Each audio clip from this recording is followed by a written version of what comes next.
ಹುಡುಕಾಟ ಪ್ರಾರಂಭಿಸಿದ್ದು within 2 hours ಒಳಗಡೆನೆ ಸೌಜನ್ಯ ಸಿಗ್ತಾಳೆ, ಆದ್ರೆ ಶವ ಆಗಿ. ಅವಳ ಕೈಗಳನ್ನ ಅವಳದೇ ದುಪಟ್ಟ ಅಂಡ್ ID ಕಾರ್ಡ್ ಇಂದ ಮರಕ್ಕೆ ಕಟ್ಟಿರ್ತಾರೆ. And most brutal part is ಅವಳ ಯೋನಿ, ಅವಳ ಏನಿತ್ತ ಅದ್ರ ಒಳಗಡೆ 6 ಇಂಚ್ ಮಣ್ಣು ತುಂಬಿರ್ತಾರ. ಓ ಬಿಡಪ್ಪ, ನಮ್ ಪೊಲೀಸ್ ಅವ್ರಿಗೆ ತಮ್ಮ ಡ್ಯೂಟಿ ಮೇಲೆ ಎಷ್ಟೊಂದು ನಿಷ್ಠೆ ಇದೆ, ಒಂದೇ ದಿನದಲ್ಲಿ ಆರೋಪಿನ ಹಿಡಿದ್ಬಿಟ್ರಲ್ಲ ಅಂತ ಪೊಲೀಸ್ ಅವ್ರ ಮೇಲೆ ಫುಲ್ ಒಂಥರ ಹೊಗಳ್ತಾ ಇರ್ತಾರೆ.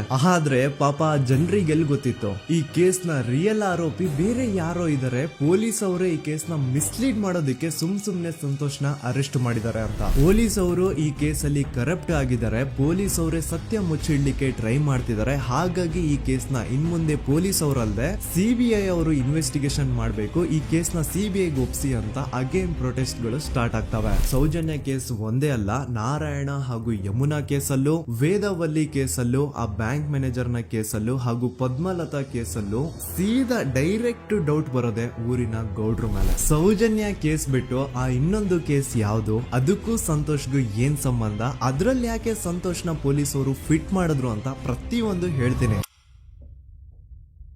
ನಾನು ಈ ಚಾನೆಲ್ ನ ಸ್ಟಾರ್ಟ್ ಮಾಡಿದಾಗಿಂದ one of the most requested video ಬಂದು ಸೌಜನ್ಯ ಕೇಸ್ ಬಗ್ಗೆ. ಸರಿ, ನಮ್ ದೂತ ಸಭೆಯ ಪ್ರಜೆಗಳು ಇಷ್ಟೊಂದು ಕೇಳ್ತಿದಾರಲ್ಲ, ಈ ಒಂದು ಕೇಸ್ ಬಗ್ಗೆ ವಿಡಿಯೋ ಮಾಡುವ ಅಂತ ಸೌಜನ್ಯ ಕೇಸ್ ಬಗ್ಗೆ ನಾನು ರಿಸರ್ಚ್ ಸ್ಟಾರ್ಟ್ ಮಾಡಿದೆ. ಅಂಡ್ ಟ್ರಸ್ಟ್ ಮೀ, ಎಷ್ಟೊಂದು ಕಾಂಪ್ಲೆಕ್ಸ್ ಈ ಒಂದು ಕೇಸ್ ಇದೆ ಅಂತಂದ್ರೆ ನನ್ ತಲೆನೇ ಕೆಟ್ಬಿಡ್ತು. ಬಟ್ ಡೋಂಟ್ ವರಿ, ನಿಮ್ಗಂತೂ ಪ್ರತಿ ಒಂದನ್ನ ತುಂಬಾ ಸಿಂಪಲ್ ಆಗಿ ಅರ್ಥ ಮಾಡಿಸ್ತೇನೆ. ಅನ್ಕೊಳ್ಳಿ, ಒಂದು ಊರು, ಆ ಊರಲ್ಲಿ ಒಂದು ಗೌಡ್ರ ಕುಟುಂಬ ಇದೆ. ಅಂಡ್ ಆ ಗೌಡ್ರ ಕುಟುಂಬ ತುಂಬಾನೇ ಪವರ್ಫುಲ್, ಲೈಕ್ ನಾವು ಮೂವೀಸ್ ಅಲ್ಲಿ ನೋಡ್ತೀವಿ ಹಂಗೆ. ಸೊ ಗೌಡ್ರು ಊರು ಬಂದು ಧರ್ಮಸ್ಥಳ ಅಂತ. ಆ ಒಂದು ಊರಲ್ಲಿ ಇವ್ರಿಗೆ ಸಖತ್ ಕಂಟ್ರೋಲ್ ಇರುತ್ತೆ. ಈವನ್ ಅದೇ ಒಂದು ರೀಜನ್ ಅಲ್ಲಿ ಇರುವಂತಹ ಒಂದು ತುಂಬಾನೇ ಪಾಪ್ಯುಲರ್ ದೇವಸ್ಥಾನನು ಸಹ ಇವರೇ ಕಂಟ್ರೋಲ್ ಮಾಡ್ತಿರ್ತಾರೆ. ಆ ಒಂದು ದೇವಸ್ಥಾನ ಇಂದ ಈ ಗೌಡ್ರ ಕುಟುಂಬಕ್ಕೆ ಎಷ್ಟೊಂದು ದುಡ್ಡು ಬರ್ತಾ ಇರುತ್ತೆ ಅಂತಂದ್ರೆ, ಅದೇ ದುಡ್ಡಲ್ಲಿ ಇವರು ಬೇಜನ್ ಪ್ರೈವೇಟ್ ಪ್ರೈಮರಿ ಅಂಡ್ ಹೈಸ್ಕೂಲ್ಸ್ ನ ಸ್ಥಾಪನೆ ಮಾಡಿರ್ತಾರೆ, ಬೇಜನ್ ಪ್ರೈವೇಟ್ ಮೆಡಿಕಲ್ ಕಾಲೇಜಸ್ ಇರ್ತವೆ, ಅಂಡ್ ಬೇಜನ್ ಪ್ರೈವೇಟ್ ದೊಡ್ಡ ದೊಡ್ಡ ಹಾಸ್ಪಿಟಲ್ಸ್ ಇರ್ತವೆ. ಒಟ್ಟಲ್ಲಿ ಹೇಳ್ಬೇಕು ಅಂತಂದ್ರೆ ದುಡ್ಡಿನ ಸುರಿಮಳೆ ಇವ್ರಿಗೆ. ನೋಡಿ, ನಮ್ಮ ಭಾರತ ದೇಶದಲ್ಲಿ ಒಂದು ಕಾನೂನು ಇದೆ, ದ ರಿಲಿಜಿಯಸ್ ಎಂಡೋಮೆಂಟ್ ಆಕ್ಟ್ 1863 ಅಂತ. ಬೇಸಿಕಲಿ ಈ ಒಂದು ಕಾನೂನು ಏನ್ ಹೇಳುತ್ತೆ ಅಂತಂದ್ರೆ, ಭಾರತದಲ್ಲಿ ಯಾವ್ದೆಲ್ಲ ಹಿಂದೂ ಟೆಂಪಲ್ಸ್ ಇದಾವೋ ಅವೆಲ್ಲ ಗವರ್ಮೆಂಟ್ ಪ್ರಾಪರ್ಟಿ. ಆ ಹಿಂದೂ ಟೆಂಪಲ್ಸ್ ನ ಮ್ಯಾನೇಜ್ಮೆಂಟ್ ಎಲ್ಲ ಗವರ್ಮೆಂಟ್ ಕೈಗೆ ಹೋಗಿ ಗವರ್ಮೆಂಟ್ ಡಿಸೈಡ್ ಮಾಡುತ್ತೆ ಆ ಮ್ಯಾನೇಜ್ಮೆಂಟ್ ಅಲ್ಲಿ ಯಾರ್ ಕೆಲ್ಸಕ್ಕೆ ಇರಬೇಕು, ಯಾರ್ ಕೆಲ್ಸಕ್ಕೆ ಇರಬಾರ್ದು, ಅಂಡ್ ಆ ಟೆಂಪಲ್ ಇಂದ ಬರ್ತಿರುವಂತಹ ಡೊನೇಷನ್ ಅಮೌಂಟ್ ನ ಏನ್ ಮಾಡ್ಬೇಕು ಅಂತ. ಸೊ ಈ ಒಂದು ಕಾನೂನಿನ ಪ್ರಕಾರ ಗವರ್ಮೆಂಟ್ ಇಂಡಿಯಾದಲ್ಲಿ ಇರುವಂತಹ ಆಲ್ಮೋಸ್ಟ್ ಎಲ್ಲಾ ಹಿಂದೂ ಟೆಂಪಲ್ಸ್ ನ ತನ್ನ ಕಂಟ್ರೋಲ್ ಅಲ್ಲಿ ತಗೋತಾ ಇರ್ಬೇಕಾದ್ರೆ ಗವರ್ಮೆಂಟ್ ಅಫಿಷಿಯಲ್ಸ್ ಧರ್ಮಸ್ಥಳ ಶ್ರೀ ಮಂಜುನಾಥ ದೇವಸ್ಥಾನಕ್ಕೂ ರೀಚ್ ಔಟ್ ಮಾಡ್ತಾರೆ. ಅಂಡ್ ಆಗ ಇಷ್ಟು ದಿನ ಟೆಂಪಲ್ ನ ಕಂಟ್ರೋಲ್ ಮಾಡ್ತಿದ್ದಂತಹ ಆ ಗೌಡ್ರ ಕುಟುಂಬ ಏನ್ ಹೇಳುತ್ತೆ ಗೊತ್ತಾ, ಇಲ್ಲ ಇಲ್ಲ, ಇದು ಹಿಂದೂ ಟೆಂಪಲ್ ಅಲ್ಲ, ಇದು ಜೈನ್ ಫ್ಯಾಮಿಲಿಗೆ ಬಿಲಾಂಗ್ ಮಾಡುವಂತಹ ಒಂದು ಪ್ರೈವೇಟ್ ಟೆಂಪಲ್ ಅಂತ ಹೇಳ್ತಾರೆ. ನಾನ್ ಇಷ್ಟು ದಿನ ಧರ್ಮಸ್ಥಳ ಶ್ರೀ ಮಂಜುನಾಥ ದೇವಸ್ಥಾನ ಒಂದು ಹಿಂದೂ ಟೆಂಪಲ್ ಅಂತ ಅನ್ಕೊಂಡಿದ್ದೆ, ಆದ್ರೆ ಈಗಷ್ಟೇ ನನಗೂ ಗೊತ್ತಾಗಿದ್ದು ಇದು ಹಿಂದೂ ಟೆಂಪಲ್ ಅಲ್ಲ, ಇದು ಒಂದು ಜೈನ್ ಫ್ಯಾಮಿಲಿಗೆ ಬಿಲಾಂಗ್ ಮಾಡುವಂತಹ ಪ್ರೈವೇಟ್ ಜೈನ್ ಟೆಂಪಲ್ ಅಂತ. ಸೊ ಹೀಗಾಗಿ ಗವರ್ಮೆಂಟ್ ಅಫಿಷಿಯಲ್ಸ್ ಏನೂ ಮಾಡಕ್ಕಾಗದೆ ಇವತ್ತಿನವರೆಗೂ ಈ ಒಂದು ಧರ್ಮಸ್ಥಳ ಶ್ರೀ ಮಂಜುನಾಥ ದೇವಸ್ಥಾನನ ಒಂದು ಪ್ರೈವೇಟ್ ಟ್ರಸ್ಟ್ ನಡೆಸ್ಕೊಂಡು ಹೋಗ್ತಿದೆ. ಅಂಡ್ ಆ ಪ್ರೈವೇಟ್ ಟ್ರಸ್ಟ್ ನ ಓನರ್ ಯಾರು, ಅದೇ ಗೌಡ್ರ ಕುಟುಂಬ. ನೋಡಿ, ನಾನು ಈ ವಿಡಿಯೋದಲ್ಲಿ ಯಾರ್ದನ್ನು ರಿಯಲ್ ನೇಮ್ಸ್ ನ ಬಳಸ್ತಿಲ್ಲ. ಪ್ರೀವಿಯಸ್ಲಿ ಬೇರೆ ಯೂಟ್ಯೂಬರ್ಸ್ ತಮ್ಮ ವಿಡಿಯೋಸ್ ಅಲ್ಲಿ ರಿಯಲ್ ನೇಮ್ಸ್ ನ ಬಳಸಿದ್ದಾರೆ ಅನ್ನೋ ಒಂದೇ ಒಂದು ಕಾರಣಕ್ಕೆ ಅವ್ರ ವಿಡಿಯೋಸ್ ನ ಡಿಲೀಟ್ ಮಾಡಿಸಿದ್ದಾರೆ. ಸೊ ಅವ್ರ ಜೊತೆ ಆಗಿದ್ದು ನನ್ ಜೊತೆ ಆಗೋದ್ ಬೇಡ, ಸತ್ಯ ಮುಚ್ಚೋಗೋದು ನನ್ಗೆ ಇಷ್ಟ ಇಲ್ಲ. ಹಾಗಾಗಿ ನಾನು ಇಲ್ಲಿ ರಿಯಲ್ ನೇಮ್ಸ್ ನ ಬಳಸ್ತಿಲ್ಲ. ಆದ್ರೆ ನಾನು ಯಾರನ್ನ ಪಾಯಿಂಟ್ ಔಟ್ ಮಾಡಿ ಹೇಳ್ತಿದ್ದೀನಿ ಅನ್ನೋದು ಮಾತ್ರ ನಿಮಗೆ ತುಂಬಾ ಕ್ಲಿಯರ್ಲಿ ಅರ್ಥ ಆಗುತ್ತೆ. Don't worry.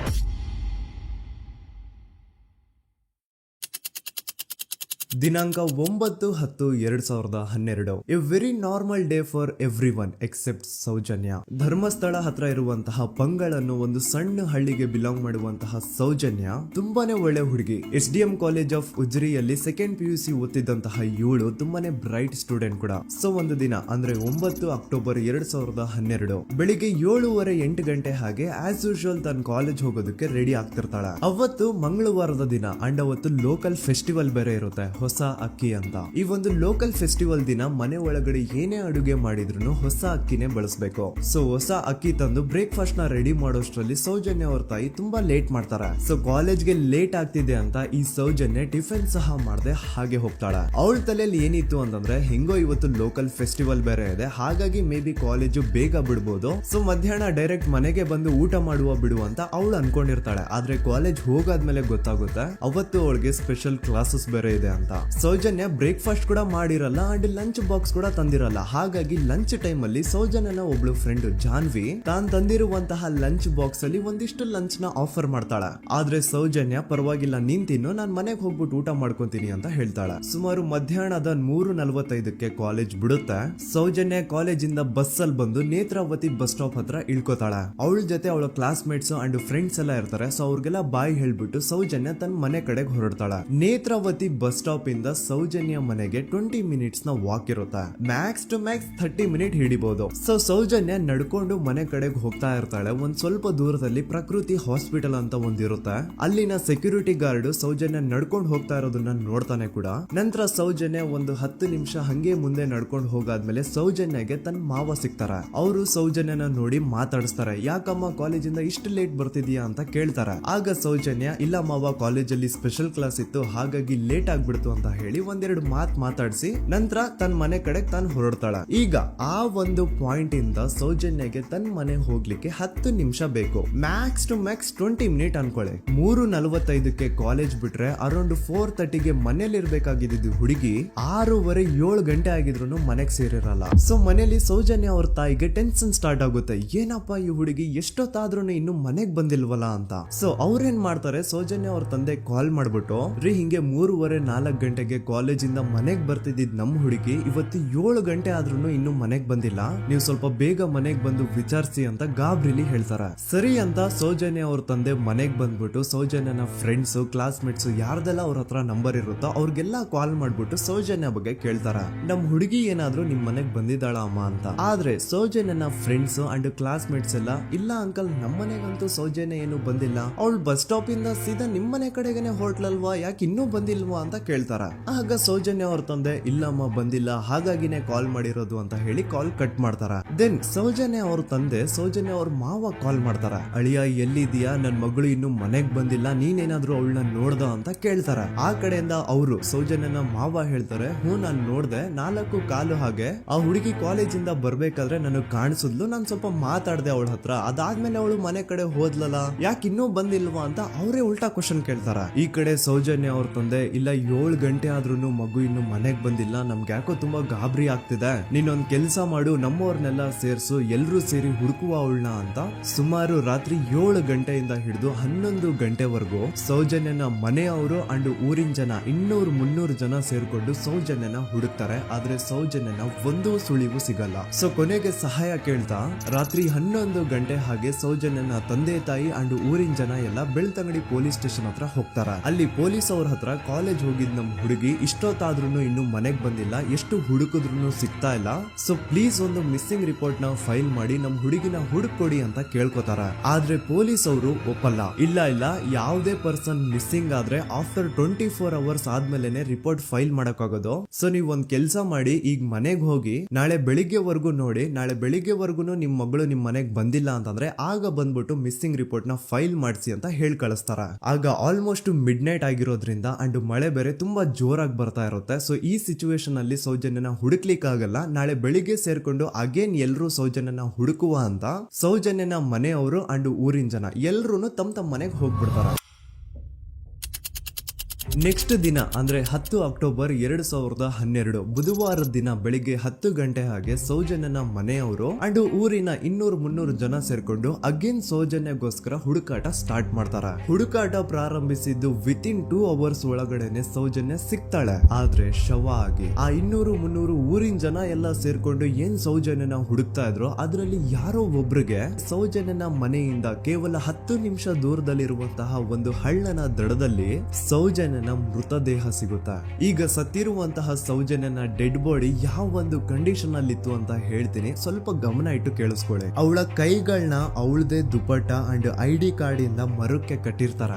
ಅವಳ ಬಾಡಿ ಎಲ್ಲ ನೇಕೆಡ್ ಇರುತ್ತೆ, ಮೈ ಮೇಲೆ ಸರಿಯಾದ ಬಟ್ಟೆ ಇರಲ್ಲ, ಮೈ ಮೇಲೆ ಮಲ್ಟಿಪಲ್ ಕಟ್ ಮಾರ್ಕ್ಸ್ ಇರುತ್ತೆ, ತುಂಬಾ ಜೋರಾಗಿ ಹೊಡೆದಿರುವಂತಹ ಗಾಯಗಳು ಮೈ ಮೇಲೆ ಎದ್ದು ಕಾಣಿಸ್ತಿರ್ತವೆ. ಅವಳ ರಿಪ್ಸ್ ಎದೆ ಭಾಗದ ಮೂಳೆಗಳೆಲ್ಲ ಮುರಿದು ಹೋಗ್ಬಿಟ್ಟಿರ್ತವೆ. And most brutal part is ಅವಳ ಯೋನಿ, ಅವಳ ಏನಿತ್ತು ಅದ್ರ ಒಳಗಡೆ 6 ಇಂಚ್ ಮಣ್ಣು ತುಂಬಿರ್ತಾರೆ. ಆ ಬಾಡಿ ಕಂಡೀಷನ್ ನ ನೋಡಿದಾದ್ಮೇಲೆ ಒಂದಂತೂ ತುಂಬಾ ಕ್ಲಿಯರ್ ಆಗಿ ಅರ್ಥ ಆಗುತ್ತೆ, ಅವಳನ್ನ ಯಾರೋ ತುಂಬಾ ಫೋರ್ಸ್ಫುಲಿ ಮಾಡಿ ನಂತರ ನಿರ್ದಯವಾಗಿ ಸಾಯಿಸಿದ್ದಾರೆ ಅಂತ. ಇಲ್ಲಿ ಕ್ರಿಮಿನಲ್ಸ್ ನ ಬುದ್ಧಿವಂತಿಕೆ ನೋಡಿ ಪೊಲೀಸ್ ಅವ್ರಿಗೆ ಏನೂ ಸುಳಿವು ಸಿಗ್ಬಾರ್ದು ಅಂತ ಅವಳ ಯೋನಿ ಒಳಗಡೆ 6 ಇಂಚ್ ಅಷ್ಟು ಮಣ್ಣು ತುಂಬ ಹೋಗಿರ್ತಾರೆ. ಸೊ ದೆನ್ ಪೊಲೀಸ್ ಅವ್ರಿಗೆ ವಿಷಯ ಗೊತ್ತಾಗುತ್ತೆ. ಅವರು ಸ್ಪಾಟ್ ಗೆ ಬಂದು ಸೌಜನ್ಯನ ಬಾಡಿನ ರಿಕವರ್ ಮಾಡಿ ಆ ಒಂದು ಸ್ಪಾಟ್ ನ ಕಂಪ್ಲೀಟ್ ಸೀಸ್ ಮಾಡ್ತಾರ.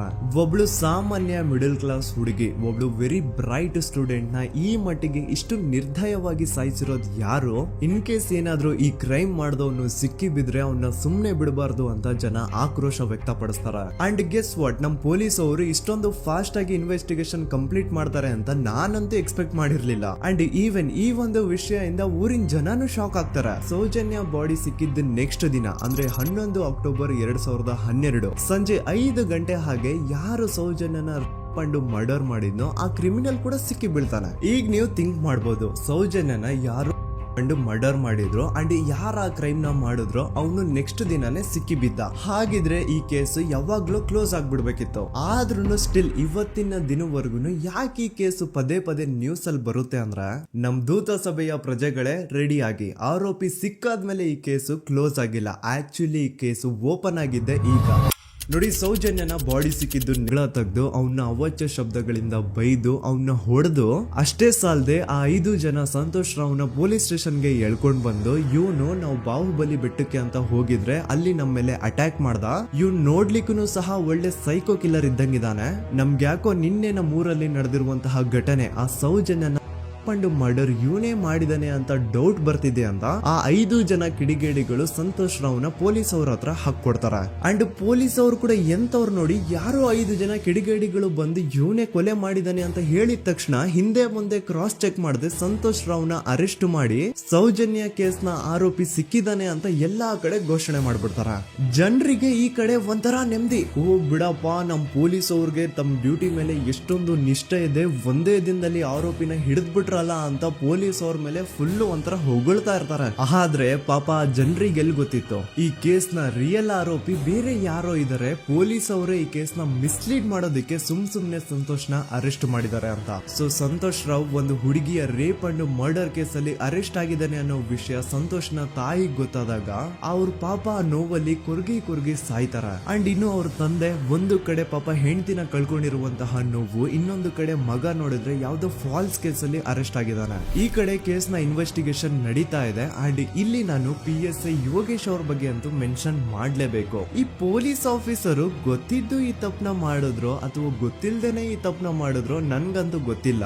ಸೊ ಇವ್ರು ಏನ್ ಮಾಡ್ತಾರೆ ಅಂತಂದ್ರೆ, ಸೌಜನ್ಯನ ಬಾಡಿನ ಪೋಸ್ಟ್ ಮಾರ್ಟಮ್ ಗೆ ಕಳಿಸಿದಾಗ ಡಾಕ್ಟರ್ಸ್ ಹಂಗೋ ಹಿಂಗೋ ಮಾಡಿ ಇಂದ ಕೆಲವೊಂದು ಸ್ಪರ್ಮ್ ನ ಸ್ಯಾಂಪಲ್ಸ್ ಕಲೆಕ್ಟ್ ಮಾಡ್ತಾರೆ. ಅದನ್ನ ಅವರು PSI ಯೋಗೇಶ್ ಗೆ ಕೊಟ್ಟು ಇದನ್ನ ವಿತಿನ್ 72 ಅವರ್ಸ್ ಒಳಗಡೆ ಇನ್ನೊಂದು ಲ್ಯಾಬ್ ಗೆ ಸಬ್ಮಿಟ್ ಮಾಡಿ ಅಂತ ತುಂಬಾ ಕ್ಲಿಯರ್ ಆಗಿ ಹೇಳ್ತಾರೆ. ಆದ್ರೆ PSI ಯೋಗೇಶ್ ಆ ಸ್ಪರ್ಮ್ ಸ್ಯಾಂಪಲ್ಸ್ ನ ವಿತಿನ್ 72 ಅವರ್ಸ್ ಒಳಗಡೆ ಲ್ಯಾಬ್ ಕಳ್ಸೋದಿರ್ಲಿ, ಅದನ್ನ 12 ದಿನ ಆದ್ಮೇಲೆ ಲ್ಯಾಬ್ ಕಳಿಸ್ತಾರೆ. ಅಷ್ಟೊತ್ತಿಗೆ ಆಲ್ರೆಡಿ ಆ ಸ್ಪರ್ಮ್ ಸ್ಯಾಂಪಲ್ಸ್ ಗೆಲ್ಲ ಫಂಗಸ್ ಹಿಡಿದು ಅದು ಅನ್ಫಿಟ್ ಫಾರ್ ಟೆಸ್ಟಿಂಗ್ ಅಂತ ಬರುತ್ತೆ. ಈಗ ನೀವೇ ಹೇಳಿ, ಎಂತ ಡಂಬೆಸ್ಟ್ ಪರ್ಸನ್ ಪೊಲೀಸ್ ಆಫೀಸರ್ ಆಗಿದ್ರು ಅವನ ಹತ್ರ ಒಂದು ಮರ್ಡರ್ ಕೇಸ್ ಬಂದಾಗ ಅವನ ಹತ್ರ ಇರೋ ಮೇನ್ ಸಾಕ್ಷಿನೇ, ಮೇನ್ ಎವಿಡೆನ್ಸ್ ಆ ಹುಡುಗಿಯ ಕಲೆಕ್ಟ್ ಆಗುವಂತಹ ಸ್ಪರ್ಮ್ ಸ್ಯಾಂಪಲ್ಸ್. ಸೊ ಅದನ್ನ ಮೊದಲು ಲ್ಯಾಬ್ ಕಳಿಸಿ ಅದನ್ನ ಐಡೆಂಟಿಫೈ ಮಾಡೋದು ಪೊಲೀಸ್ ಅವರ ಫಸ್ಟ್ ಡ್ಯೂಟಿ. ಆದ್ರೆ ಇಲ್ಲಿ PSI ಯೋಗೇಶ್ ಅವರು ಇದನ್ನೇ ಮರ್ತು ಹೋದ್ರು ಅಂತ. ನೋಡಿ, ಯಾವುದೇ ಒಂದು ಕೇಸ್ ಅಲ್ಲಿ ಪೊಲೀಸ್ ಅವರು ಆದಷ್ಟು ಎವಿಡೆನ್ಸ್ ನ ಕಲೆಕ್ಟ್ ಮಾಡೋದಕ್ಕೆ ಟ್ರೈ ಮಾಡ್ತಾರೆ. ಆದ್ರೆ ಈ ಒಂದು ಕೇಸ್ ಅಲ್ಲಿ ಮಾತ್ರ ಪೊಲೀಸ್ ಅವರು ಎವಿಡೆನ್ಸ್ ನ ಕಲೆಕ್ಟ್ ಮಾಡೋ ಬದಲಾಗಿ ಎವಿಡೆನ್ಸ್ ನ ಡಿಸ್ಟ್ರಾಯ್ ಮಾಡೋದ್ರಲ್ಲಿ ಮುಂದೆ ಇದ್ರು. ಅಷ್ಟೇ ಅಲ್ಲದೆ ಈ ಪೊಲೀಸ್ ಆಫೀಸರ್ ಸೇರ್ಕೊಂಡು ಸಂತೋಷ್ ರಾವ್ಗೆ ಸೆಲ್ ಅಲ್ಲಿ ಎಂತ ಟಾರ್ಚರ್, ಎಂತ ಹಿಂಸೆ ಕೊಡ್ತಾರೆ ಅಂದ್ರೆ ನೆನ್ಸ್ಕೊಂಡ್ರೆ ಮೈ ಜುಮ್ ಅನ್ನುತ್ತಾ. ಹೊಡಿಯೋದು, ಕೆಟ್ಟದಾಗ ಬೈಯೋದು, ಇದೆಲ್ಲ common. Most brutal parties Santosh ರಾವ್ನ ಪ್ಯಾಂಟ್ ಬಿಚ್ಚಿ ಅವನ ಪ್ರೈವೇಟ್ ಪಾರ್ಟ್ ಮೇಲೆ ಬಿಸಿ ಬಿಸಿ ಕುದೀತಾ ಇರುವಂತಹ ನೀರ್ ಚಲ್ತಾರ. ಈ ಕ್ರೈಮ್ ನೀನೇ ಮಾಡಿದ್ಯಾ ಅಂತ ಒಪ್ಕೋ, ಇಲ್ಲ ಅಂತಂದ್ರೆ ನಿನ್ನ ಸೆಲ್ ಒಳಗಡೆನೆ ಸಾಯಿಸ್ಬಿಡ್ತೀವಿ, ನಿನ್ನ ತಂದೆ ತಾಯಿ ಎಲ್ರು ಸಾಯಿಸ್ಬಿಡ್ತೀವಿ ಅಂತ ಬ್ಲಾಕ್ ಮೇಲ್ ಮಾಡ್ತಾರ. ನೋಡಿ, ಸಂತೋಷ್ ರಾವ್ ಜಾಗದಲ್ಲಿ ನನ್ನಂತ ನಿಮ್ಮಂತ ನಾರ್ಮಲ್ ಪರ್ಸನ್ ಯಾರಾದ್ರೂ ಇದ್ದಿದ್ರೆ ಪೊಲೀಸ್ ಅವರು ಕೊಡ್ತಿರುವಂತಹ ಹಿಂಸೆನ ತಡ್ಕೊಳಕ್ಕಾಗದೆ ಆ ಕ್ರೈಮ್ ಮಾಡಿಲ್ಲ ಅಂದ್ರೂ ಮಾಡಿದೀನಿ ಅಂತ ಒಪ್ಕೊಬಿಡ್ತಾ ಇದ್ವಿ. ಆದ್ರೆ ಸಂತೋಷ್ ರಾವ್ ಮೆಂಟಲಿ ಇಲ್ಲಿರೋದೇ ಅವನ್ಗೆ ಅಡ್ವಾಂಟೇಜ್ ಆಗೋಯ್ತು. ಪೊಲೀಸ್ಗಳು ಸಂತೋಷ್ ರಾವ್ಗೆ ಎಷ್ಟೇ ಹೊಡೆದ್ರು, ಎಷ್ಟೇ ಬೈದ್ರು, ಎಷ್ಟೇ ಬ್ಲಾಕ್ ಮೇಲ್ ಮಾಡಿದ್ರು ಸಂತೋಷ್ ರಾವ್ ಬಾಯಲ್ಲಿ ನಾನ್ ಈ ಕ್ರೈಮ್ ನ ಮಾಡಿಲ್ಲ ಅಂತಾನೆ ಬರುತ್ತೆ ಹೊರತು ಆ ಕ್ರೈಮ್ ನ ಅವನು ಒಪ್ಕೊಳ್ಳೋದೇ ಇಲ್ಲ. ದೆನ್ ಕೋರ್ಟ್ ಟ್ರಯಲ್ಸ್ ಸ್ಟಾರ್ಟ್ ಆಗುತ್ತೆ. ಈ ಕ್ರೈಮ್ ನ ಸಂತೋಷೇ ಮಾಡಿದಾನೆ ಅಂತ ಸೌಜನ್ಯ ಕಡೆಯ ಲಾಯರ್ ವಾದ ಮಾಡ್ತಾನೆ. ಅದಕ್ಕೆ ಆಪೋಸಿಟ್ ಆಗಿ ಸಂತೋಷ್ ರಾವ್ ಕಡೆಯಿಂದ ಒಬ್ರು ಲಾಯರ್ ಇಲ್ಲ ಸಂತೋಷ್ ರಾವ್ ಈ ಕ್ರೈಮ್ ನ ಮಾಡ್ಲಿಕ್ಕೆ ಸಾಧ್ಯನೇ ಇಲ್ಲ ಅಂತ ವಾದ ಮಾಡ್ತಿರ್ತಾರೆ. ಅಂಡ್ ಕೋರ್ಟ್ ಇಂದ ಆಚೆಗಡೆ ಸಂತೋಷ್ ರಾವ್ ನ ಅಗೇನ್ಸ್ಟ್ ಸ್ಟೂಡೆಂಟ್ಸ್ ಪ್ರೊಟೆಸ್ಟ್ ನಡೆಯುತ್ತೆ, ಪಬ್ಲಿಕ್ ಪ್ರೊಟೆಸ್ಟ್ ನಡೆಯುತ್ತೆ. ಅರೆಸ್ಟ್ ಆಗಿರುವಂತಹ ಸಂತೋಷ್ ರಾವ್ಗೆ ಗಲ್ಲಿಗೇರಿಸ್ರಿ ಅಂತ ಅವ್ರು ಡಿಮ್ಯಾಂಡ್ ಮಾಡ್ತಿರ್ತಾರೆ. ಸೊ ಹೀಗೆ ಒಂದು 2-3 ವರ್ಷ ಕಳೆದು ಹೋಗುತ್ತೆ. ನಂತರ ಒಂದು ಕೋರ್ಟ್ ಟ್ರಯಲ್ ಅಲ್ಲಿ ಸಂತೋಷ್ ರಾವ್ ಪರವಾಗಿ ಹೋರಾಡ್ತಿದ್ದಂತಹ ಲಾಯರ್ ಯಾಕೆ ಈ ಕೇಸ್ ಅಲ್ಲಿ ಸಂತೋಷ್ ಆರೋಪಿ ಅಲ್ಲ ಅಂತ ಪ್ರೂವ್ ಮಾಡ್ಲಿಕ್ಕೆ ಕೆಲವೊಂದು ಪಾಯಿಂಟ್ಸ್ ನ ಮುಂದೆ ಇಡ್ತಾರೆ. ಅದೇನಂತಂದ್ರೆ ಮೊದಲನೇದಾಗಿ ಸಂತೋಷ್ ರಾವೇ ಈ ಕ್ರೈಮ್ ನ ಮಾಡಿದಾನೆ ಅಂತ ಒಬ್ರುನು ಒಂದೂನು ಐ ವಿಟ್ನೆಸ್ ಇರಲ್ಲ. ಇನ್ನೊಂದು ಏನು ಅಂತಂದ್ರೆ ಯಾವೊಂದು ಕಂಡೀಷನ್ ಅಲ್ಲಿ, ಯಾವೊಂದು ಬ್ರೂಟಲ್ ಕಂಡೀಷನ್ ಅಲ್ಲಿ ಸೌಜನ್ಯನ ಬಾಡಿ ಸಿಕ್ಕಿತ್ತೋ ಅದನ್ನ ಗಮನದಲ್ಲಿಟ್ಕೊಂಡು ಸ್ವಲ್ಪ ಪ್ರಾಕ್ಟಿಕಲ್ ಆಗಿ ಥಿಂಕ್ ಮಾಡಿದ್ರೆ ಆ ಒಂದು ಭೀಕರ ಕ್ರೈಮ್ ನ ಒಬ್ನೇ ಮಾಡ್ಲಿಕ್ಕೆ ಸಾಧ್ಯನೇ ಇಲ್ಲ. ಇನ್ನೊಂದು ಪಾಯಿಂಟ್ ಏನು ಅಂತಂದ್ರೆ ಸೌಜನ್ಯನ ಇಂದ ಪೊಲೀಸ್ ಅವ್ರಿಗೆ ಯಾವುದೇ ಸ್ಪರ್ಮ್ ಸ್ಯಾಂಪಲ್ ಸಿಗ್ಬಾರ್ದು ಅಂತ 6 ಇಂಚು ಅಷ್ಟು ಮಣ್ಣು ಹಾಕಿರ್ತಾರ. ಸೊ ಈಗ ನೀವೇ ಹೇಳಿ, ಮೆಂಟಲಿ ಇಲ್ಲಿರುವಂತಹ ಪರ್ಸನ್ಗೆ ಇಷ್ಟೊಂದು ಬುದ್ಧಿವಂತಿಕೆ ಇರುತ್ತಾ ಅನ್ಕೊಳ್ಳಿ. ಅಷ್ಟೊಂದು ಬುದ್ಧಿವಂತಿಕೆ ಅವ್ನಿಗಿದ್ರೂನು ಆ ಕ್ರೈಮ್ ಮಾಡಾದ್ಮೇಲೆ ಅವನ ಆ ಊರಿಂದ ಓಡ್ ಹೋಗ್ಬೋದಾಗಿತ್ತು. ಆದ್ರೆ ಮತ್ತ್ಯಾಕೆ ಅವನು ಅದೇ ಊರಲ್ಲೇ ಇರ್ತಾನೆ. ಅಂಡ್ ಸೌಜನ್ಯ ಕೊನೆಯದಾಗಿ ಪ್ರಕೃತಿ ಹಾಸ್ಪಿಟಲ್ ಮುಂದ್ಗಡೆಯಿಂದ ನಡ್ಕೊಂಡು ಹೋಗ್ತಾ ಇರ್ಬೇಕಾದ್ರೆ ಆ ಪ್ರಕೃತಿ ಹಾಸ್ಪಿಟಲ್ ನ ಸೆಕ್ಯೂರಿಟಿ ಗಾರ್ಡ್ ನೋಡ್ತಾನೆ. ಅಂಡ್ ಪ್ರಕೃತಿ ಹಾಸ್ಪಿಟಲ್ ನ ಆಚೆಗಡೆ CCTV ಕ್ಯಾಮರಾನು ಇರುತ್ತೆ. ಸಡನ್ಲಿ ಆ CCTV ಫುಟೇಜ್ ಕೂಡ ಕಾಣೆ ಆಗ್ಬಿಡುತ್ತಾ. ಇನ್ನೊಂದು ಏನು ಅಂತಂದ್ರೆ ಸೌಜನ್ಯನ ಮರ್ಡರ್ ಆಗಿದ್ದು ನೆಕ್ಸ್ಟ್ ದಿನಾನೇ ಪೊಲೀಸ್ ಅವರು ಆರೋಪಿನ ಹಿಡಿದ್ರು. ಸೊ ಹಾಗಿದ್ದಾಗ ಆ ಕಲೆಕ್ಟ್ ಮಾಡಿರುವಂತಹ ಸ್ಪರ್ಮ್ ಸ್ಯಾಂಪಲ್ಸ್ ನ ಲ್ಯಾಬ್ ಗೆ ಕಳಿಸಿ ಇವನೇ ಆರೋಪಿ ಅಂತ ಕನ್ಫರ್ಮ್ ಮಾಡೋ ಬದಲಾಗಿ ಯಾಕೆ ಪೊಲೀಸ್ ಅವರು ಆ ಸ್ಪರ್ಮ್ ಸ್ಯಾಂಪಲ್ಸ್ ನ ತಮ್ಮ ಹತ್ರನೇ ಇಟ್ಕೊಂಡು 12 ದಿನವರೆಗೂ ಅದಕ್ಕೆ ಫಂಗಸ್ ಹಿಡಿಯೋವರೆಗೂ ಕಾದು ಆಮೇಲೆ ಅದನ್ನ ಲ್ಯಾಬ್ ಕಳಿಸಿದ್ರು. ಅಂಡ್ ಮೇನ್ ಇಂಪಾರ್ಟೆಂಟ್ ಆಗಿ ಸಂತೋಷ್ ರಾವ್ಗೆ ಒಂದು ಗುಪ್ತ ರೋಗ ಇರುತ್ತೆ, ಅದೇ ಫಿಮೋಸಿಸ್ ಅಂತ. ಈ ಕಾಯಿಲೆ ಏನು ಅಂತ ನಾನು ಈ ವಿಡಿಯೋದಲ್ಲಿ ಡೀಟೇಲ್ಡ್ ಆಗಿ ಎಕ್ಸ್ಪ್ಲೈನ್ ಮಾಡ್ಲಿಕ್ಕೆ ಆಗಲ್ಲ. ಜಸ್ಟ್ ತಿಳ್ಕೊಳ್ಳಿ, ಈ ಒಂದು ಕಾಯಿಲೆ ಇರೋರು ಇಂಟಿಮಸಿ ಮಾಡ್ಲಿಕ್ಕೆ ಆಗಲ್ಲ. ಇನ್ ಕೇಸ್ ಮಾಡಿದ್ರು ಅವರು ಸುಖ ಅಲ್ಲ ನರಕ ಕಾಣ್ತಾರ. ಸೊ ಇಷ್ಟೆಲ್ಲ ವ್ಯಾಲಿಡ್ ಪಾಯಿಂಟ್ಸ್, ಇಷ್ಟೆಲ್ಲ ಫ್ಯಾಕ್ಟ್ಸ್ ಕಣ್ ಮುಂದೆ ಇರ್ಬೇಕಾದ್ರೆ ಸ್ಟಿಲ್ ಪೊಲೀಸ್ ಅವರು ಯಾಕೆ ಈ ಕ್ರೈಮ್ ನ ಸಂತೋಷ್ ರಾವೇ ಮಾಡಿದಾನೆ ಅಂತ ಇವನ್ ಹಿಂದೆ ಬಿದ್ದಿದ್ದಾರೆ. ಯಾಕೆ ಅವರು ಈ ಕ್ರೈಮ್ ಇವನ್ ಬಿಟ್ರೆ ಬೇರೆ ಯಾರಾದ್ರೂ ಮಾಡಿರ್ಬೋದಲ್ಲ ಅಂತ ಆ ಆಂಗಲ್ ಅಲ್ಲಿ ಇನ್ವೆಸ್ಟಿಗೇಷನ್ ಮಾಡ್ತಿಲ್ವಲ್ಲ ಅಂತ ಪೊಲೀಸ್ ಅವರ ಇನ್ವೆಸ್ಟಿಗೇಷನ್ ಮೇಲೆ ಈಗ ಕ್ವಶನ್ ಬರುತ್ತೆ. So after hearing all of this ಎಲ್ಲರಿಗೂ ಈಗ ಪೊಲೀಸ್ ಅವರ ಇನ್ವೆಸ್ಟಿಗೇಷನ್ ಮೇಲೆ ಡೌಟ್ ಬರುತ್ತೆ. ಅಂಡ್ ಈವನ್ ಸೌಜನ್ಯ ಅವ್ರ ಮನೆಯವರು ಕೂಡ ನಿಜವಾದ ಆರೋಪಿ ಸಂತೋಷ್ ಅಲ್ಲ ಅಂತ ತಮ್ಮ ಅಭಿಪ್ರಾಯನ ವ್ಯಕ್ತಪಡಿಸ್ತಾರೆ. ಆಗ ಅಲ್ಲಿವರೆಗೂ ಸಂತೋಷ್ ರಾವ್ನ ಗಲ್ಲಿಗೇರಿಸಿ ಅಂತ ಏನು student protest and public protest ಎಲ್ಲ ನಡೀತಾ ಇತ್ತು, ಈಗ ಅದೆಲ್ಲ ನಿಂತು ಹೋಗಿ ಎಲ್ಲಾ ಹೇಟ್ರೇಡ್ ಪೊಲೀಸ್ ಅವ್ರ ಕಡೆಗೆ ಹೋಗುತ್ತೆ. ಪೊಲೀಸ್ ಅವರು ಈ ಕೇಸಲ್ಲಿ ಕರಪ್ಟ್ ಆಗಿದ್ದಾರೆ, ಪೊಲೀಸ್ ಅವರೇ ಸತ್ಯ ಮುಚ್ಚಿಡ್ಲಿಕ್ಕೆ ಟ್ರೈ ಮಾಡ್ತಿದ್ದಾರೆ. ಹಾಗಾಗಿ ಈ ಕೇಸ್ ನ ಇನ್ ಮುಂದೆ ಪೊಲೀಸ್ ಅವರಲ್ಲದೆ CBI ಅವರು ಇನ್ವೆಸ್ಟಿಗೇಷನ್ ಮಾಡಬೇಕು, ಈ ಕೇಸ್ ನ CBI ಒಪ್ಸಿ ಅಂತ ಅಗೇನ್ ಪ್ರೊಟೆಸ್ಟ್ ಗಳು ಸ್ಟಾರ್ಟ್ ಆಗ್ತವೆ. ಸೊ ಧರ್ಮಸ್ಥಳದಲ್ಲಿ ಇಷ್ಟೊಂದು ಹೋರಾಟಗಳಾಗ್ತಿದಾವೆ, ಒಬ್ಳು ಹುಡುಗಿ ಜೊತೆ ಇಷ್ಟೊಂದು ಅನ್ಯಾಯ ಆಗಿದೆ, ಆದ್ರೂ ಸಹ ಧರ್ಮಾಧಿಕಾರಿ ಏನು ಮಾತೇ ಆಡ್ತಿಲ್ವಲ್ಲ ಈ ಹುಡುಗಿ ಬಗ್ಗೆ ಅಂತ ಜನರು ಪ್ರಶ್ನೆ ಮಾಡಿದಾಗ ಆಗ ಧರ್ಮಾಧಿಕಾರಿನೂ ಜನರು ಮುಂದೆ ಬಂದ್ಬಿಟ್ಟು ಈ ಕೇಸ್ ನ CBI ಒಪ್ಸಿ ಅಂತ ಹೋರಾಟ ಮಾಡ್ತಾರ.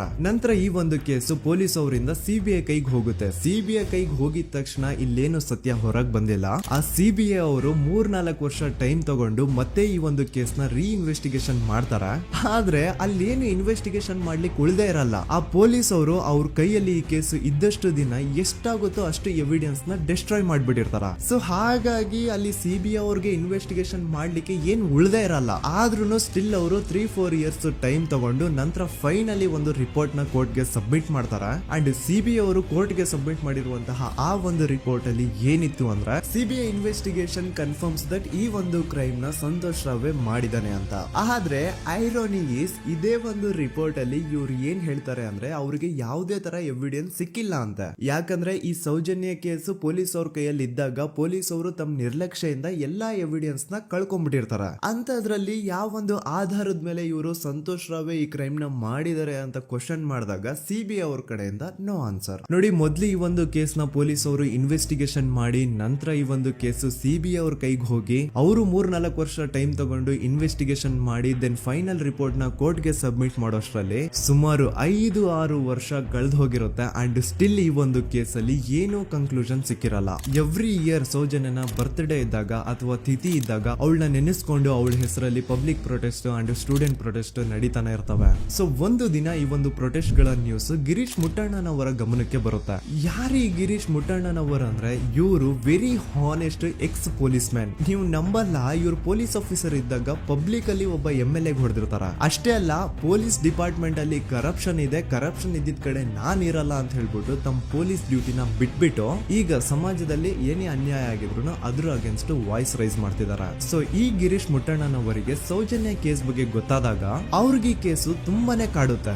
ಅಲ್ಲ, ಇಷ್ಟೊಂದು ವರ್ಷಗಳಾಗೋಯ್ತು ಆ ಹುಡುಗಿ ಜೊತೆ ಅನ್ಯಾಯ ಆಗಿ, ಸ್ಟಿಲ್ ಈ ಒಂದು ಕೇಸ್ ನ ಕನ್ಕ್ಲೂಷನ್ ಸಿಕ್ತಿಲ್ವಲ್ಲ, ಏನ್ ನಡೀತಿದೆ ಧರ್ಮಸ್ಥಳದಲ್ಲಿ ಅರ್ಥ ಆಗ್ತಿಲ್ವಲ್ಲ ಅಂತ ಈ ಗಿರೀಶ್ ಅವರು ತಮ್ಮ ಹಳೆ ಪೊಲೀಸ್ ಕಾಂಟ್ಯಾಕ್ಟ್ಸ್ ನ ಯೂಸ್ ಮಾಡ್ಕೊಂಡು ಆ ಸೌಜನ್ಯ ಕೇಸ್ ಫೈಲ್ ನ ಒಂದು ಕಾಪಿನ ತಮ್ಮ ಹತ್ರ ತರಿಸ್ಕೋತಾರ. ಆ ಒಂದು ಕೇಸ್ ಫೈಲ್ ಅಲ್ಲಿ ಸೌಜನ್ಯ ಬಗ್ಗೆ ಅಷ್ಟೇ ಅಲ್ಲದೆ ಸಂತೋಷ್ ರಾವ್ ಬಗ್ಗೆನೂ ಇನ್ಫಾರ್ಮೇಶನ್ ಇರುತ್ತೆ. ಅಂಡ್ ಗಿರೀಶ್ ಅವರು ಸಂತೋಷ್ ಬಗ್ಗೆ ಇರುವಂತಹ ಇನ್ಫಾರ್ಮೇಶನ್ ನೋಡ್ತಾ ಇರ್ಬೇಕಾದ್ರೆ ಅವರು ಒಂದು ವಿಷಯನ ನೋಟಿಸ್ ಮಾಡ್ತಾರ. ಅದೇನಂತಂದ್ರೆ ಪೊಲೀಸ್ ಅವರು ಸಂತೋಷ್ ರಾವ್ ನ ಬರೀ ಸೌಜನ್ಯ ಕೇಸ್ ಅಲ್ಲಿ ಒಂದೇ ಫಿಟ್ ಮಾಡಿರಲ್ಲ, ಸೌಜನ್ಯ ಸಾಯೋಕ್ಕಿಂತ 20 ದಿನ ಹಿಂದೆ ಧರ್ಮಸ್ಥಳದಲ್ಲೇ ನಡೆದಿರುವಂತಹ ಒಂದು ಕ್ರೈಮ್ ಅಲ್ಲಿನೂ ಸಹ ಸಂತೋಷ್ ರಾವ್ ಆರೋಪಿ ಅಂತ ಮೆನ್ಷನ್ ಮಾಡಿರ್ತಾರ. ಸೊ ಸೌಜನ್ಯ ಕೇಸ್ ಬಿಟ್ಟು ಆ ಇನ್ನೊಂದು ಕೇಸ್ ಯಾವ್ದು, ಅದಕ್ಕೂ ಸಂತೋಷ್ಗೂ ಏನ್ ಸಂಬಂಧ, ಅದ್ರಲ್ಲಿ ಯಾಕೆ ಸಂತೋಷ್ ನ ಪೊಲೀಸ್ ಅವರು ಫಿಟ್ ಮಾಡಿದ್ರು ಅಂತ ಪ್ರತಿಯೊಂದು ಹೇಳ್ತೀನಿ.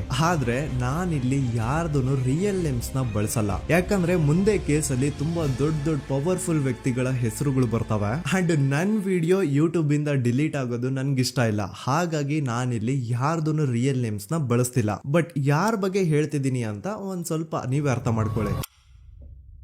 ನೋಡಿ, ಧರ್ಮಸ್ಥಳದಲ್ಲಿ ಮಾಫಿಯಾ ಕೈಂಡ್ ಆಫ್ ನಡೆಸ್ತಿರುವಂತಹ ಒಂದು ವೆರಿ ಪವರ್ಫುಲ್ ಗೌಡ್ರು ಕುಟುಂಬ ಇದೆ. ಇವ್ರ ಹತ್ರ ಬೇಜನ್ ಆಸ್ತಿ, ಬೇಜನ್ ದುಡ್ಡು, ಬೇಜನ್ ಪವರ್, ಬೇಜನ್ ಇನ್ಫ್ಲೂಯೆನ್ಸ್ ಎಲ್ಲಾನು ಇದೆ. ಆ ಊರಲ್ಲಿ ಈ ಗೌಡ್ರು ಕುಟುಂಬದ್ದು ಎಷ್ಟೊಂದು ಕಂಟ್ರೋಲ್ ಇದೆ ಅಂತಂದ್ರೆ ಅವ್ರನ್ನ ಎದುರು ಹಾಕೊಳ್ಳೋರೆ ಯಾರು ಇಲ್ಲ. ಅಂಡ್ ಈ ಒಂದು ಗೌಡ್ರು ಕುಟುಂಬ ಒಂದು ಪ್ರೈವೇಟ್ ಟ್ರಸ್ಟ್ ಹೆಸರಲ್ಲಿ ಒಂದು ವೆರಿ ಪಾಪ್ಯುಲರ್ ದೇವಸ್ಥಾನನ ಸುಮಾರು ವರ್ಷಗಳಿಂದ ತಲೆ ಮಾರುಗಳಿಂದನೂ ನಡ್ಸ್ಕೊಂಡ್ ಬಂದಿರ್ತಾರ. ಅದೇ ಒಂದು ದೇವಸ್ಥಾನದಲ್ಲಿ 60 ವರ್ಷ ವಯಸ್ಸಾಗಿರುವಂತಹ ನಾರಾಯಣ ಅನ್ನೋ ಒಬ್ಬ ವ್ಯಕ್ತಿ ಮಾವುತನಾಗಿ ಕೆಲಸ ಮಾಡ್ತಿರ್ತಾನೆ. ನಾರಾಯಣ ಅವ್ರ ತಂದೆನೂ ಅದೇ ದೇವಸ್ಥಾನದಲ್ಲಿ ಮಾವುತಾಗಿ ಕೆಲಸ ಮಾಡ್ತಾ ಇದ್ರು, ಅವ್ರ ತಂದೆನೂ ಅದೇ ದೇವಸ್ಥಾನದಲ್ಲಿ ಮಾವುತಾಗಿ ಕೆಲಸ ಮಾಡ್ತಾ ಇದ್ರು. ಸೊ ಹೀಗೆ ತಲೆ ಮಾರುಗಳಿಂದ ಮಾವುತ ಆಗಿನೇ ನಾರಾಯಣನ ಕುಟುಂಬ ಆ ಒಂದು ದೇವಸ್ಥಾನದಲ್ಲಿ ಕೆಲಸ ಮಾಡ್ತಾ ಇರುತ್ತೆ. ಸೊ ಒಮ್ಮೆ ತುಂಬಾ ವರ್ಷಗಳ ಹಿಂದೆ ನಾರಾಯಣ ಅವ್ರ ತಂದೆ ಆ ದೇವಸ್ಥಾನದಲ್ಲಿ ಮಾವುತಾಗಿ ಕೆಲಸ ಮಾಡ್ತಾ ಇರ್ಬೇಕಾದ್ರೆ ಆಗಿನ ದೇವಸ್ಥಾನದ ಧರ್ಮಾಧಿಕಾರಿ ಆ ಮಾವುತನ ಕೆಲ್ಸದ ಮೇಲೆ ಇರುವಂತಹ ನಿಷ್ಠೆ, ಅವನ ನಿಯತ್ತು ಅಂಡ್ ತಲೆಮಾರುಗಳಿಂದ ಅವರು ದೇವಸ್ಥಾನಕ್ಕೆ ಸಲ್ಲಿಸ್ತಿರುವಂತಹ ಸೇವೆನ ಮೆಚ್ಚಿ ಆ ಧರ್ಮಾಧಿಕಾರಿ ಆ ನಾರಾಯಣ ಅವ್ರ ತಂದೆ ಆ ಮಾವುತನಿಗೆ ಒಂದು ಜಮೀನ್ ಕೊಡ್ತಾರೆ ಆಸ್ ಎ ಗಿಫ್ಟ್ ಆಗಿ. ಸೊ ಈಗ ಫ್ಲಾಶ್ ಬ್ಯಾಕ್ ಇಂದ ಒಂದ್ ಸ್ವಲ್ಪ ಮುಂದೆ ಬರುವ 2010-11ರಲ್ಲಿ ಯಾವೊಂದು ಜಮೀನ್ ಆಗಿನ ಧರ್ಮಾಧಿಕಾರಿ ನಾರಾಯಣ ಅವ್ರ ತಂದೆಗೆ ಆಸ್ ಎ ಗಿಫ್ಟ್ ಆಗಿ ಕೊಟ್ಟಿದ್ರು, ಈಗ ನಾರಾಯಣ ಅವ್ರ ತಂದೆ ಸತ್ ಹೋಗಿ ಆ ಒಂದು ಜಮೀನು ನಾರಾಯಣ ಹೆಸರಿಗೆ ಆಗಿರುತ್ತೆ. ಅಂಡ್ ಆಗಷ್ಟೇ ಗೊತ್ತಾಗುತ್ತೆ ಆ ಜಮೀನ್ ವೆರಿ ಆಪೋಸಿಟ್ ಒಂದು ದೊಡ್ಡ ಹೈವೇ ಬರ್ತಿದೆ ಅಂಡ್ ಅದರಿಂದ ಜಮೀನ ರೇಟು 10 ಪಟ್ಟು ಜಾಸ್ತಿ ಆಗುತ್ತೆ ಅಂತ. ಸೊ ಈ ವಿಷಯ ಗೊತ್ತಾಗಿ ನೋಡಿ, ದಾನ ಮಾಡದಂತಹ ಧರ್ಮಾಧಿಕಾರಿ ಅಂತೂ ಸತ್ ಹೋದ್ರು, ಆದ್ರೆ ಅವ್ರ ಮುಂದಿನ ಪೀಳಿಗೆ ಅವ್ರಿಗೆ ಈ ಜಮೀನ್ ಮೇಲೆ ಕಣ್ಬಿದ್ದು ನಾರಾಯಣ ಅವ್ರ ಹತ್ರ ಆ ಜಾಗನ ವಾಪಸ್ ಕೇಳ್ತಾರ. ಆದ್ರೆ ನಾರಾಯಣ ಕೊಡಲ್ಲ. ಇಲ್ಲ, ನಾನ್ ಯಾಕೆ ಕೊಡ್ಲಿ, ನಮ್ ತಂದೆಯಿಂದ ಸಿಕ್ಕಿರುವಂತಹ ಜಮೀನ್ ಇದು, ನಮ್ ತಂದೆಯ ಕೊನೆ ಗುರುತು ಇದು ನನ್ನ ಹತ್ರ ಇರೋದು, ಸೊ ಇದನ್ನ ನಾನು ಯಾವುದೇ ಕಾರಣಕ್ಕೂ ಬಿಟ್ಕೊಡಲ್ಲ ಅಂತ ಆ ಗೌಡ್ರು ಕುಟುಂಬನ ನಾರಾಯಣ ಎದುರು ಹಾಕೋತಾರ. ಆಗ ಗೌಡ್ರು ಕುಟುಂಬದವ್ರಿಗೆ ಕೋಪ ಬಂದು ಅವ್ರೇನ್ ಮಾಡ್ತಾರೆ ಅಂದ್ರೆ ನಾರಾಯಣ ಮನೆಗೆ ನೀರಿನ ಸಪ್ಲೈ ಇರುತ್ತಲ್ವಾ ಅದನ್ನ ಬಂದ್ ಮಾಡ್ತಾರ, ಎಲೆಕ್ಟ್ರಿಸಿಟಿ ಸಪ್ಲೈನು ಕಟ್ ಆಫ್ ಮಾಡ್ತಾರ, ಊರಲ್ಲಿರುವಂತಹ ಎಲ್ಲಾ ಚರಂಡಿಗಳನ್ನ ಕ್ಲೀನ್ ಮಾಡಿ ಆ ಕಸ ಏನಿರುತ್ತೋ ಅದನ್ನ ತಂದು ನಾರಾಯಣ ಮನೆ ಮುಂದೆ ಹಾಕ್ತಾರ. ಇಷ್ಟೇ ಅಲ್ಲ, ನಾರಾಯಣ ಅವ್ರ ಹೆಂಡತಿ ಮಕ್ಕಳು ಎಲ್ಲಾದ್ರೂ ಆಚೆ ಹೋಗ್ತಾ ಬರ್ತಾ ಇದ್ರೆ ಅವ್ರನ್ನ ಕೆಟ್ಟದಾಗ ಬೈಯೋದು, ಹೊಡ್ಕೊಳ್ಳೋದು, ಬಡ್ಕೊಳ್ಳೋದೆಲ್ಲ ಮಾಡ್ತಿರ್ತಾರ. ಇಷ್ಟೆಲ್ಲ ಆಗ್ತಾ ಇದ್ರು ಸ್ಟಿಲ್ ನಾರಾಯಣ ಮಾತ್ರ ಆ ಜಾಗನ ಬಿಟ್ಕೊಡಲ್ಲ. ಆ ಜಾಗದ್ಗೋಸ್ಕರ ನೀನ್ ಬೇಕಿದ್ರೆ ಇದನ್ನೆಲ್ಲ ಸಹಿಸ್ಕೊಂಡಿರಪ್ಪ, ನಮ್ ಕೈಲಂತೂ ಆಗಲ್ಲ ಅಂತ ನಾರಾಯಣನ ಹೆಂಡತಿ ಮಕ್ಕಳು ಅವನ್ನ ಬಿಟ್ಟು ಬೇರೆ ಊರಿಗೆ ಹೋಗ್ಬಿಡ್ತಾರ. ಈಗ ಮನೆಯಲ್ಲಿ ನಾರಾಯಣ ಅಂಡ್ 45 ವರ್ಷ ವಯಸ್ಸಿರುವಂತಹ ನಾರಾಯಣ ಅವ್ರ ತಂಗಿ ಯಮುನಾ ಅವ್ರು ಮಾತ್ರ ಇಬ್ರೇ ಇರ್ತಾ ಇದ್ರು. ಸೊ ಒಂದೊಳ್ಳೆ ಅವಕಾಶ ನೋಡ್ಕೊಂಡು 21 ಸೆಪ್ಟೆಂಬರ್ 2012 ಮನೆಯಲ್ಲಿ ನಾರಾಯಣ ಹಾಗೂ ಯಮುನಾ ಇರ್ಬೇಕಾದ್ರೆ ಯಾರೋ ಮನೆ ಒಳಗಡೆ ನುಗ್ಗಿ ನಾರಾಯಣನ್ಗೆ ಹೊಡೆದು ಯಮುನಾಗೂ ಸಹ ಹೊಡೆದು ನಂತರ ಅವಳು ಮಾಡಿ ದೆನ್ ನಾರಾಯಣ ಹಾಗೂ ಯಮುನನ ತಲೆನ ಒಂದು ರುಬ್ಬಗುಂಡಿಂದ ಚಚ್ಚಿ ಸಾಯಿಸ್ಬಿಡ್ತಾರ. ಈ ಕೊಲೆ ಆಗಿದ್ದು ಕಳ್ಳತನಗೋಸ್ಕರ ಅಂತ ಪೊಲೀಸ್ ಅವರು ತಮ್ಮ ರಿಪೋರ್ಟ್ ಅಲ್ಲಿ ಬರೀತಾರ. ಆದ್ರೆ ಪಾಯಿಂಟ್ ಏನ್ ಗೊತ್ತಾ, ಆ ಮನೇಲಿ ಒಂದ್ ಸ್ವಲ್ಪನೂ ಹಣ ಆಗ್ಲಿ ಅಥವಾ ಬಂಗಾರ ಆಗ್ಲಿ ಕಳ್ಳತನ ಆಗಿರಲ್ಲ. ಕಳ್ಳತನ ಆಗಿರೋದು ಕೇವಲ ಆ ಮೇನ್ ರೋಡ್ ಅಲ್ಲಿ ಇದ್ದಂತಹ ಪ್ರಾಪರ್ಟಿ ಪೇಪರ್ಸ್. ಎಂತ ಕೋಇನ್ಸಿಡೆನ್ಸ್ ನೋಡಿ, ಯಾವ ಒಂದು ಜಮೀನಿನ ಪತ್ರ ನಾರಾಯಣ ಮನೆಯಿಂದ ಕಳ್ಳತನ ಆಗಿದ್ವೋ ಅದೇ ಒಂದು ಜಮೀನಲ್ಲಿ 10 ವರ್ಷ ಆದ ನಂತರ ಒಂದು ದೊಡ್ಡ ಹೋಟೆಲ್ ಸ್ಥಾಪನೆ ಆಗುತ್ತೆ. ಅಂಡ್ ಆ ಹೋಟೆಲ್ ನ ಇನಾಗ್ರೇಷನ್ ಗೆ ಚಿಕ್ಕ ಗೌಡ್ರು ಬರ್ತಾರ. ಸೊ ಈಗೇನು ನಾರಾಯಣ ಹಾಗೂ ಯಮುನನ ಕೊಲೆ ಆಗಿದ್ಯೋ ಇದಾಗಿದ್ದು 20 ದಿನ ಆದ್ಮೇಲೆ ಸೌಜನ್ಯ ಜೊತೆ ಅಂತ ನಿರ್ದಯ ಘಟನೆ ಆಗಿದ್ದು. ಸೊ ಪೊಲೀಸ್ ಅವರು ಸೌಜನ್ಯ ಕೇಸ್ ಅಲ್ಲಿ ಸಂತೋಷ್ ರಾವ್ನ ಫಿಟ್ ಮಾಡೋದಲ್ದೆ ಈ ಒಂದು ನಾರಾಯಣ ಹಾಗೂ ಯಮುನಾ ಕೇಸ್ ಅಲ್ಲೂ ಸಹ ಸಂತೋಷ್ ರಾವ್ನೆ ಫಿಟ್ ಮಾಡಿರ್ತಾರ. ಇಲ್ಲಿ ಡೇಟ್ಸ್ ನ ಸ್ವಲ್ಪ ನೆನ್ಪಿಟ್ಕೊಳ್ಳಿ. ನಾರಾಯಣ ಹಾಗೂ ಯಮುನನ ಕೊಲೆ ಆಗಿದ್ದು 21 ಸೆಪ್ಟೆಂಬರ್ 2012 ಅಂಡ್ ಸಂತೋಷ್ ರಾವ್ ಧರ್ಮಸ್ಥಳಕ್ಕೆ ಬಂದಿದ್ದು 9 ಅಕ್ಟೋಬರ್ 2012, 20 ದಿನ ಆದ್ಮೇಲೆ. ಸೊ ನಾರಾಯಣ ಹಾಗೂ ಯಮುನನ ಕೊಲೆ ಆದಾಗ ಊರಲ್ಲೇ ಇಲ್ದೆ ಎಲ್ಲೋ ಶೃಂಗೇರಿಯಲ್ಲಿ ಯಾವುದೋ ಒಂದು ಹೋಟೆಲ್ ಅಲ್ಲಿ ಕೆಲಸ ಮಾಡ್ತಿದ್ದಂತಹ ಸಂತೋಷ್ ರಾವ್ ಹೇಗೆ ಈ ಒಂದು ಕೇಸಲ್ಲಿ ಆರೋಪಿ ಆಗ್ತಾನೆ? ಸೊ ಇದೇ ಒಂದು ಪಾಯಿಂಟ್ ನ ನೋಟಿಸ್ ಮಾಡಿ ಗಿರೀಶ್ ಮುಟ್ಟಣ್ಣನವರು ಧರ್ಮಸ್ಥಳಕ್ಕೆ ಬಂದು ಸಂತೋಷ್ ನ ಲಾಯರ್ ಜೊತೆ ಡಿಸ್ಕಸ್ ಮಾಡ್ತಾರ. ದೆನ್ ಫೈನಲಿ ಏನೋ ತಪ್ಪು ಮಾಡದೆ ಸುಳ್ಳು ಆರೋಪಗಳಿಂದ ಕರಪ್ಟ್ ಪೊಲೀಸ್ ಆಫೀಸರ್ಸ್ ನ ಮಿಸ್ಲೀಡಿಂಗ್ ಇನ್ವೆಸ್ಟಿಗೇಷನ್ ಇಂದ ಸಂತೋಷ್ ರಾವ್ ತನ್ನ ಜೀವನದ 8-10 ವರ್ಷನ ಜೈಲಲ್ಲಿ ಕಳೆದು ಫೈನಲಿ ರಿಲೀಸ್ ಆಗ್ತಾನೆ. ಒಂಥರ ಈ ಕೇಸ್ ಇಂದ ಸಂತೋಷ್ ರಾವ್ನ ಇಡೀ ಲೈಫ್ ಸ್ಪಾಯ್ಲ್ ಆಗೋಯ್ತು.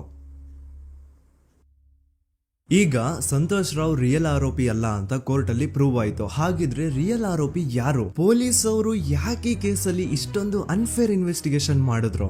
ಯಾರ ರಿಯಲ್ ಹೆಸರನ್ನ ಮುಚ್ಚಿಡ್ಲಿಕ್ಕೆ ಪೊಲೀಸ್ ಆಫೀಸರ್ಸ್ ಈ ಒಂದು ಕೇಸಲ್ಲಿ ಸಂತೋಷ್ ರಾವ್ನ ಸಿಗ್ಹಾಕ್ಸಿದ್ರು? ಇದೆಲ್ಲ ಥಿಂಕ್ ಮಾಡ್ತಾ ಹೋದ್ರೆ ನೋಡಿ, ಆ ಊರಲ್ಲಿ ಆ ಪೊಲೀಸ್ ಆಫೀಸರ್ಸ್ಗೆ ಲಂಚ ಕೊಡೋಷ್ಟು, ಒಂದು ಪೊಲೀಸ್ ಇನ್ವೆಸ್ಟಿಗೇಷನ್ ನ ಸ್ಟಾಪ್ ಮಾಡೋಷ್ಟು ಅಥವಾ ಇನ್ವೆಸ್ಟಿಗೇಷನ್ ನ ಮಿಸ್ಲೀಡ್ ಮಾಡೋಷ್ಟು ಇನ್ಫ್ಲುಯೆನ್ಸ್ ಆಗ್ಲಿ, ಪವರ್ ಆಗ್ಲಿ ಅಥವಾ ಮನಿ ಆಗ್ಲಿ ಊರಿನ ಗೌಡ್ರು ಹತ್ರ ಮಾತ್ರ ಇದ್ದಿದ್ದು. ಸೊ ಈಗ ಸಂಶಯದ ಮುಳ್ಳು ಗೌಡ್ರು ಕಡೆ ತಿರುಗುತ್ತಾ. ನೋಡಿ, ಪೊಲೀಸ್ ಅವರು ಸುಮ್ನೆ ಸಂತೋಷ್ ರಾವ್ನ ನಾರಾಯಣ ಹಾಗೂ ಯಮುನಾ ಕೇಸಲ್ಲಿ ಫಿಟ್ ಮಾಡಿದ್ರು. ಈಗ ಆ ಒಂದು ಕೊಲೆ ಪ್ರಕರಣಕ್ಕೂ ಸಂತೋಷ್ ರಾವ್ಗೂ ಏನು ಸಂಬಂಧನೇ ಇರ್ಲಿಲ್ಲ. ಹಂಗೆ ಥಿಂಕ್ ಮಾಡಿ, ನಾರಾಯಣ ಸತ್ರೆ ಅಥವಾ ಅವನ ತಂಗಿ ಯಮುನಾ ಸತ್ರೆ ಯಾರಿಗ ಅಡ್ವಾಂಟೇಜ್ ಆಗುತ್ತೆ? ಊರಿನ ಗೌಡ್ರಿಗೆ, ಯಾಕಂದ್ರೆ ಅವ್ರಿಗೆ ಜಮೀನ್ ಸಿಗುತ್ತಾ. ಸೊ ಈಗ ನಾರಾಯಣ ಹಾಗೂ ಯಮುನಾ ಕೇಸಲ್ಲಿ ಸಂತೋಷ್ ರಾವ್ ಆರೋಪಿ ಅಲ್ಲ ಅಂತ ಪ್ರೂವ್ ಆದ್ಮೇಲೆ ಹಾಗಿದ್ರೆ ಆ ಕೊಲೆ ಮಾಡಿದವ್ರು ಯಾರು ಅಂತ ಹಾಗೆ ಥಿಂಕ್ ಮಾಡಿದ್ರೆ ಗಿರೀಶ್ ಮುಟ್ಟಣ್ಣನವರಿಗೆ ಆ ಊರಿನ ಗೌಡ್ರ ಮೇಲೆ ಡೌಟ್ ಬರುತ್ತಾ. ಅದೇ ಒಂದು ಡೌಟ್ ಅಲ್ಲಿ ಗಿರೀಶ್ ಮುಟ್ಟಣ್ಣನವರು ಮಹೇಶ್ ತಿಮ್ರೊಡ್ಡಿ ಅಂತ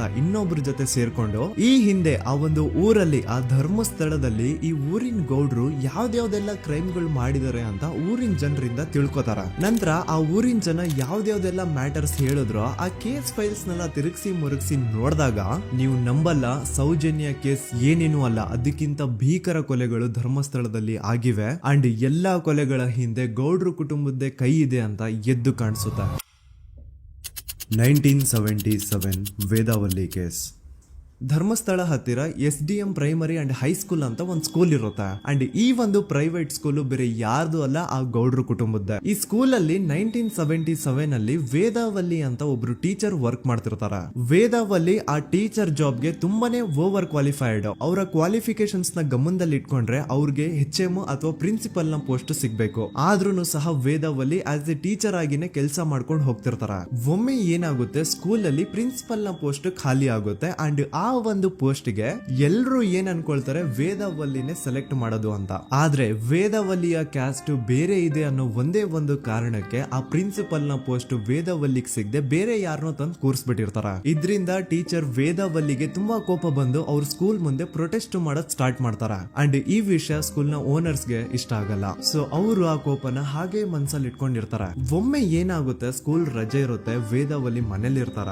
ಅಂಡ್ ಅವ್ರ ಹಸ್ಬೆಂಡ್ ಡಾಕ್ಟರ್ ಅರ್ಳೆ ಅವ್ರಿಗೆ ಯಾವ್ದೋ ಬೇರೆ ಊರಲ್ಲಿ ಒಂದು ಕಾಲೇಜ್ ಅಲ್ಲಿ ಸೆಮಿನಾರ್ ಏನೋ ಇರುತ್ತೆ. ಸೊ ಅವರು ಅಲ್ಲಿಗೆ ಹೋಗಿರ್ತಾರೆ. ಈಗ ಮನೇಲಿ ಇರೋದು ವೇದಾವಲ್ಲಿ ಒಂದೇ. ಇದೇ ಒಂದು ಅವಕಾಶನ ನೋಡ್ಕೊಂಡು ಯಾರೋ ವೇದಾವಲ್ಲಿ ಅವ್ರ ಮನೆಗ್ ನುಗ್ಗಿ ವೇದಾವಲ್ಲಿಗೆ ಹೊಡೆದು ನಂತರ ಅವ್ರನ್ನ ಮಾಡಿ ನಂತರ ಅವ್ರನ್ನ ಜೀವಂತವಾಗಿ ಸುಟ್ಬಿಡ್ತಾರ. ಸ್ವಲ್ಪ ಹೊತ್ತು ನಂತರ ರಾತ್ರಿ ಆಗ್ತಿದ್ದಂಗೆ ಡಾಕ್ಟರ್ ಅರಳೆ ಅವರು ಮನೆಗೆ ವಾಪಸ್ ಬರ್ತಾರೆ ಅಂಡ್ ಮನೆ ಒಳಗಡೆ ಬಂದ್ ನೋಡಿದ್ರೆ ವೇದವಲ್ಲಿ ಅವರು ಸತ್ ಹೋಗಿ ಅವರ ಬಾಡಿ ಸುಟ್ ಹೋಗಿ ನೆಲದ ಮೇಲೆ ಬಿದ್ದಿದೆ. ಹೆಂಡತಿನ ಕಳ್ಕೊಂಡಿರುವಂತಹ ದುಃಖನ ಸೈಡ್ಗೆ ಇಟ್ಟು ಡಾಕ್ಟರ್ ಅರಳೆ ಅವರು ಮೊದ್ಲು ಪೊಲೀಸ್ ಸ್ಟೇಷನ್ ಹೋಗ್ಬಿಟ್ಟು ನಮ್ ಮನೆಗೆ ನಾನ್ ಇಲ್ದೇ ಇರುವಂತಹ ಸಮಯನ ನೋಡ್ಕೊಂಡು ಯಾರೋ ಮನೆ ಒಳಗಡೆ ನುಗ್ಗಿ ನನ್ನ ಹೆಂಡತಿನ ಹೊಡೆದು ನಂತರ ಅವಳನ್ನ ತುಂಬಾ ಭೀಕರವಾಗಿ ಸಾಯಿಸಿದರೆ ಅಂತ ಪೊಲೀಸ್ ಅವ್ರಿಗೆ ರಿಪೋರ್ಟ್ ಕೊಡಕ್ ಹೋದ್ರೆ ಅಲ್ಲಿ ಪೊಲೀಸ್ ಅವರು ಉಲ್ಟಾ ಡಾಕ್ಟರ್ ಅರಳೆ ಮೇಲೆನೆ FIR ಬರ್ದು ನೀನೇ ನಿನ್ ಹೆಂಡತಿನ ಸಾಯಿಸಿದ್ಯಾ, ನಾಟಕ ಮಾಡಬೇಡ ಅಂತ ಅವ್ರನ್ನೇ ಅರೆಸ್ಟ್ ಮಾಡ್ಬಿಡ್ತಾರ. ನಂತರ 2-3 ವರ್ಷ ಜೈಲಲ್ಲೇ ಇದ್ದು ಡಾಕ್ಟರ್ ಅರಳೆ ಅವರು ತಮ್ಮ ಫ್ರೆಂಡ್ಸ್ ಅಂಡ್ ಫ್ಯಾಮಿಲಿ ಮೂಲಕ ಎವಿಡೆನ್ಸ್ ನೆಲ್ಲ ಕಲೆಕ್ಟ್ ಮಾಡಿಸಿ ತಾನ ಕೊಲೆನ ಮಾಡಿಲ್ಲ,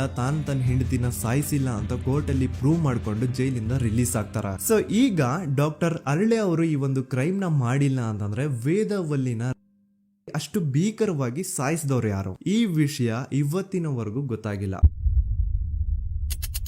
1986 ಅಲ್ಲಿ ನಡೆದಂತಹ ಪದ್ಮಲತಾ ಕೇಸ್. ಪದ್ಮಲತಾ ಅವ್ರ ತಂದೆ ಕಮ್ಯುನಿಸ್ಟ್ ಪಾರ್ಟಿನ ಲೀಡರ್ ಇರ್ತಾರೆ. ಅವ್ರ ರಿಯಲ್ ನೇಮ್ ಏನು ಅಂತ ನಮಗ್ ಗೊತ್ತಾಗಿಲ್ಲ, ಬಟ್ ಈ ವಿಡಿಯೋದಲ್ಲಿ ಅವ್ರ ಹೆಸರು ಲಕ್ಷ್ಮಣ್ ಅಂತ ಅನ್ಕೊಳ್ಳಿ. ಸೊ ಕಮ್ಯುನಿಸ್ಟ್ ಪಾರ್ಟಿನ ಲೀಡರ್ ಇರುವಂತಹ ಲಕ್ಷ್ಮಣ್ ಅವ್ರಿಗೆ ಊರಲ್ಲಿ ತುಂಬಾನೇ ಸಪೋರ್ಟ್ ಇರುತ್ತೆ, ಊರಿನ ಜನರ ಫೇವ್ರೇಟ್ ಇರ್ತಾರೆ ಇವರು. ಅಂಡ್ ಅದೇ ವರ್ಷ ಅಂದ್ರೆ 1986 ಅಲ್ಲಿ ಪಂಚಾಯತ್ ಎಲೆಕ್ಷನ್ ಬೇರೆ ಇರುತ್ತೆ ಅಂಡ್ ಎಲ್ರಿಗೂ ಗೊತ್ತಿತ್ತು ಲಕ್ಷ್ಮಣೆ ಗೆಲ್ಲೋದು ಅಂತ. ಆ ಪಂಚಾಯತ್ ಎಲೆಕ್ಷನ್ ಅಲ್ಲಿ ಲಕ್ಷ್ಮಣ್ ಆಪೋಸಿಟ್ ಗೌಡ್ರಿಗೆ ತುಂಬಾ ಬೇಕಾಗಿರೋರು ಒಬ್ರು ನಿಂತಿರ್ತಾರ ಅಂಡ್ ಅವ್ರಿಗೂ ಗೊತ್ತಿತ್ತು ಎಲೆಕ್ಷನ್ ಏನಾದ್ರು ಆದ್ರೆ ಲಕ್ಷ್ಮಣ ಎಲೆಕ್ಷನ್ ಅಲ್ಲಿ ಗೆಲ್ಲೋದು ಅಂತ. ಸೊ ಎಲ್ಲಿ ಸೋತೋಗ್ಬಿಡ್ತೀವೋ ಅನ್ನೋ ಭಯಕ್ಕೆ ಆ ಗೌಡ್ರು ಕಡೆ ಅವ್ರು ಏನ್ ಮಾಡ್ತಾರೆ, ಲಕ್ಷ್ಮಣ್ ನ ಅಪ್ರೋಚ್ ಮಾಡಿ ಮುಚ್ಕೊಂಡು ಈ ಪಂಚಾಯತ್ ಎಲೆಕ್ಷನ್ ಅಲ್ಲಿ ನಿನ್ ನಾಮಿನೇಷನ್ ನ ಕ್ಯಾನ್ಸಲ್ ಮಾಡು ಅಂತ ವಾರ್ನಿಂಗ್ ಕೊಡ್ತಾರ. ಆದ್ರೆ ಲಕ್ಷ್ಮಣ್ ಅವರು ಅಂಜದೆ ನೀವ್ ಏನ್ ಮಾಡ್ತಿರೋ ಮಾಡ್ಕೊಳ್ರಿ, ಆದ್ರೆ ನಾನ್ ಮಾತ್ರ ನಾಮಿನೇಷನ್ ನ ಕ್ಯಾನ್ಸಲ್ ಮಾಡಲ್ಲ ಅಂತ ಆ ಗೌಡ್ರು ಕುಟುಂಬನ ಎದುರು ಹಾಕೋತಾರ. ದೆನ್ ಎಂತ ಕೋಇನ್ಸಿಡೆನ್ಸ್ ನೋಡಿ, ನೆಕ್ಸ್ಟ್ ಡೇನೆ ಲಕ್ಷ್ಮಣ್ ಅವ್ರ ಮಗಳು ಪದ್ಮಲತಾ ಕಿಡ್ನಾಪ್ ಆಗ್ತಾಳ. ಸುಮಾರು 56 ದಿನ ಅವಳನ್ನ ಯಾರೋ ಕಿಡ್ನಾಪ್ ಮಾಡ್ತಾರೆ ಅಂಡ್ ಆ 56 ದಿನ ಡೈಲಿ ಅವಳನ್ನ ಶೋಷಣೆ ಕೂಡ ಮಾಡ್ತಾರೆ. ನಂತರ 56 ದಿನ ಆದ್ಮೇಲೆ ಪದ್ಮಲತನ ಬಾಡಿ ನೇತ್ರಾವತಿ ನದಿಲಿ ತೇಲ್ತಾ ಸಿಗುತ್ತಾ. ಆಸ್ ಎಕ್ಸ್ಪೆಕ್ಟೆಡ್ ಈ ಕೇಸಲ್ಲೂ ಪೊಲೀಸ್ ಅವ್ರ ಕಡೆಯಿಂದ ಪ್ರಾಪರ್ ಇನ್ವೆಸ್ಟಿಗೇಷನ್ ಆಗಲ್ಲ ಅಂಡ್ ಯಾರ್ ಪದ್ಮಲತನ ಕಿಡ್ನಾಪ್ ಮಾಡಿದ್ರು, ಯಾರು ಅವಳನ್ನ 15 ದಿನವರೆಗೂ ಶೋಷಣೆ ಮಾಡಿ ನಂತರ ಅವಳನ್ನ ಅಷ್ಟು ಭೀಕರವಾಗಿ ಸಾಯಿಸಿದ್ರು ಅಂತ ಇವತ್ತಿನ ದಿನದವರೆಗೂ ಗೊತ್ತಾಗಿಲ್ಲ. ಮತ್ತೆ ನಮಗೆ ಗೊತ್ತಾದದು 22ಕ್ಕೆ ಸ್ಕೂಲ್ ಡೇ 56 ದಿನ ಕಳೆದು ಹೊಳೆಯಲ್ಲಿ ಹೆಣ ಉಂಡು ಅಂತ ಕೇಳಿ ಪೊಲೀಸಿನವರು ಬರುವಾಗ ಬಂದು ಹೇಳುವಾಗ ನಮಗೆ ಗೊತ್ತಾದ. ಅವರು ನನ್ನನ್ನು ಕರ್ಕೊಂಡೋಗಿ ಅಲ್ಲಿ ಹೋಗಿವೆ.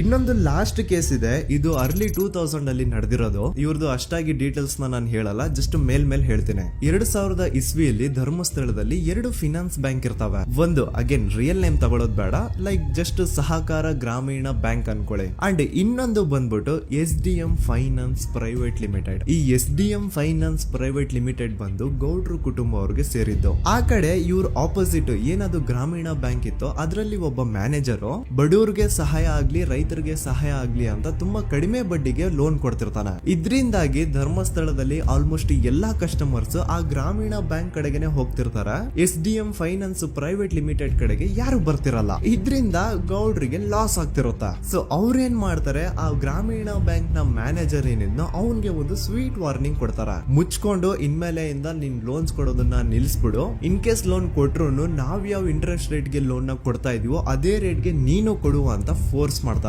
ಆದ್ರೆ ಆ ಗ್ರಾಮೀಣ ಬ್ಯಾಂಕ್ ನ ಮ್ಯಾನೇಜರ್ ಇದ್ಯಾವುದನ್ನು ಕಿವಿಗೆ ಹಾಕೊಳ್ಳಾರ್ದೆ ಅವನ್ ಕೆಲಸ ಅವ್ನ್ ಮಾಡ್ಕೊಂಡು ಹೋಗ್ತಾನ. ದೆನ್ ಸಡನ್ಲಿ ಒಂದು ದಿನ ಬ್ಯಾಂಕ್ ಮ್ಯಾನೇಜರ್ ನ ಹೆಂಡತಿನ ಮನೆ ಒಳಗಡೆನೆ ನುಗ್ಗಿ ಯಾರು ಮಾಡಿ ತುಂಬಾ ಭೀಕರವಾಗಿ ಸಾಯಿಸ್ಬಿಡ್ತಾರ. ಇದರ ರಿಗಾರ್ಡಿಂಗ್ ಆ ಬ್ಯಾಂಕ್ ಮ್ಯಾನೇಜರ್ ಪೊಲೀಸ್ ಸ್ಟೇಷನ್ ಅಲ್ಲಿ ಕಂಪ್ಲೇಂಟ್ ಕೊಡಕ್ ಹೋದ್ರೆ ಪೊಲೀಸ್ ಅವರು ಉಲ್ಟಾ ಆ ಬ್ಯಾಂಕ್ ಮ್ಯಾನೇಜರ್ ಹೆಸರಲ್ಲೇ FIR ಬರ್ದು ನೀನೇ ನಿನ್ ಹೆಂಡತಿನ ಸಾಯಿಸಿದ್ಯಾ ಅಂತ ಅವನ್ನೇ ಅರೆಸ್ಟ್ ಮಾಡ್ಬಿಡ್ತಾರ. ನಂತರ 1-2-3 ವರ್ಷ ಆ ಬ್ಯಾಂಕ್ ಮ್ಯಾನೇಜರ್ ಜೈಲಲ್ಲಿ ಇರ್ತಾನೆ. ಅದಾದ್ಮೇಲೆ ಅವನ ಕ್ರೈಮ್ ನ ಮಾಡಿಲ್ಲ ಅಂತ ಕೋರ್ಟ್ ಅಲ್ಲಿ ಪ್ರೂವ್ ಆಗುತ್ತೆ. ಆದ್ರೆ ರಿಯಲ್ ಕ್ರೈಮ್ ಮಾಡಿದವರು ಯಾರು ಅಂತ still it's A question mark. And ಇನ್ನೊಂದು ನಾರಾಯಣ ಅಂಡ್ ಯಮುನಾ ಕೇಸ್ ಬಗ್ಗೆ ಅಂತೂ ನಾನು ಆಗ್ಲೇ ನಿಮ್ಗೆ ಎಕ್ಸ್ಪ್ಲೇನ್ ಮಾಡಿದೆ. ಸೊ ಎಂತಹ ಕೋಇನ್ಸಿಡೆಂಟ್ಸ್ ಗಳು ನೋಡಿ, ಯಾರೆಲ್ಲ ಆ ಧರ್ಮಸ್ಥಳದಲ್ಲಿ ಗೌಡ್ರು ಕುಟುಂಬನ ಎದುರಾಕೊಂಡಿದಾರೋ ಅವ್ರ ಜೀವನದಲ್ಲಿ ಏನೋ ಒಂದು ತುಂಬಾ ದೊಡ್ಡ ದುರಂತ ನಡೆದು ಹೋಗುತ್ತಾ. ಅಂಡ್ ಸರ್ಪ್ರೈಸಿಂಗ್ಲಿ ಅವ್ರ ಕೇಸಲ್ಲಿ ಪೊಲೀಸ್ ಅವ್ರ ಕಡೆಯಿಂದ ಪ್ರಾಪರ್ ಇನ್ವೆಸ್ಟಿಗೇಷನ್ ಆಗಲ್ಲ ಅಂಡ್ ಯಾರ ಕ್ರೈಮ್ ನ ಮಾಡಿದ್ರು ಅಂತ ಯಾವತ್ತೂ ಹೊರಗ್ ಬರೋದೇ ಇಲ್ಲ. ಸೊ ಈ ಗೌಡ್ರು ಕುಟುಂಬದವರು ಧರ್ಮಸ್ಥಳದಲ್ಲಿ ಬೇಜನ್ ಕರ್ಮಕಾಂಡಗಳನ್ನ ಮಾಡಿದ್ದಾರೆ ಅಂಡ್ ಅವ್ರ ಪವರ್ ಅಂಡ್ ಅವ್ರಿಗಿರುವಂತಹ ಇನ್ಫ್ಲೂಯೆನ್ಸ್ ಇಂದ ಆ ಎಲ್ಲಾ ಕೇಸ್ ನ ಮುಚ್ಚಾಕಿದ್ದಾರೆ ಅಂತ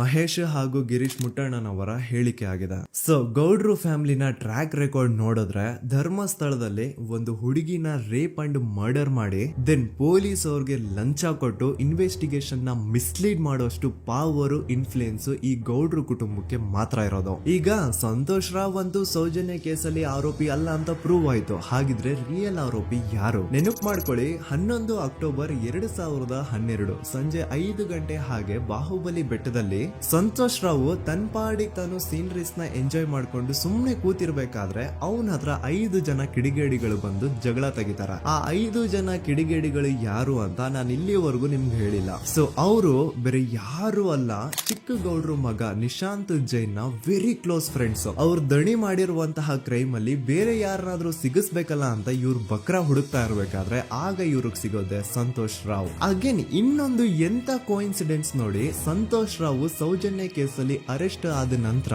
ಚಿಕ್ಕ ಗೌಡ್ರು ಮಗ ನಿಶಾಂತ್ ಜೈನ್ ದೇಶನೇ ಬಿಟ್ಟು ಹೋಗ್ಬಿಡ್ತಾನೆ. ಈ ಕೇಸಲ್ಲಿ ಚಿಕ್ಕ ಗೌಡ್ರು ಮಗ ಇನ್ವಾಲ್ವ್ಮೆಂಟ್ ಇದೆ ಅಂತ ಯಾರಿಗೂ ಡೌಟೇ ಬರ್ತಾ ಇರ್ಲಿಲ್ಲ. ಡೌಟ್ ಯಾವಾಗ ಬಂತು ಅಂದ್ರೆ ಆ 5 ಜನ ಕಿಡಿಗೇಡಿಗಳು ಯಾರು ಸಂತೋಷ್ನ ಈ ಒಂದು ಕೇಸಲ್ಲಿ ಸಿಗಾಕ್ಸಿದ್ರು ಆ 5 ಜನರಲ್ಲಿ ಒಬ್ಬ ರವಿ ಪೂಜಾರಿ ಅಂತಾನು ಇರ್ತಾನೆ.